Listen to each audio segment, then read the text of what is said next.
आपला शिरूर तालुका सोडून शेजारच्या आंबेगाव तालुक्यात जायला आम्ही जरा जास्तच उत्साह धरला। खडकवाडीला यात्रेला जात असताना रिक्षावाले भाऊंच्या पाठीमागे आपल्या पक्षाबाईंचा फोटो दिसला। लावा ताकद।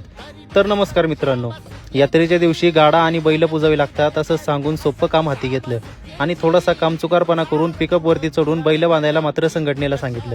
सगळे मोठे भाऊ घाटात चाललेत म्हणल्यावर हे छोटे सरकार सुद्धा मला यायचं म्हणत होते। उन्हाळ्याच्या तीव्र लाटेचा सामना करत आमची स्वारी घाटात पोहोचली, मात्र सावली शोधता शोधता घाटापासून अर्धा किलोमीटर लांब बैल बांधली।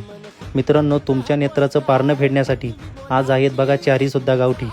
आमचे आजोबा कायम म्हणायचे, गावठी बैलाशिवाय गाडा नाही, जास्त काळ पळणार ह्यात पण काही शंका नाही।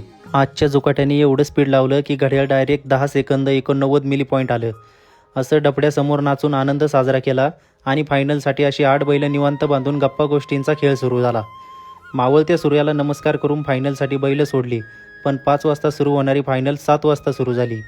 जरी दिवसभर बैल ताटकळली, पण अंधारात सुद्धा फकड्यांनी 3 नंबरची फायनल मारली। मित्रांनो, पक्षाबाईंमुळे आपल्या संघटनेला भरपूर लोक ओळखतात। हा चट्ट्यापट्ट्याचा तांबडा बैल दिसला की लहान मुले सुद्धा भेटायला येतात।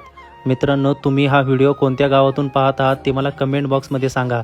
लाईक, शेअर आणि फॉलो करायला विसरू नका। धन्यवाद।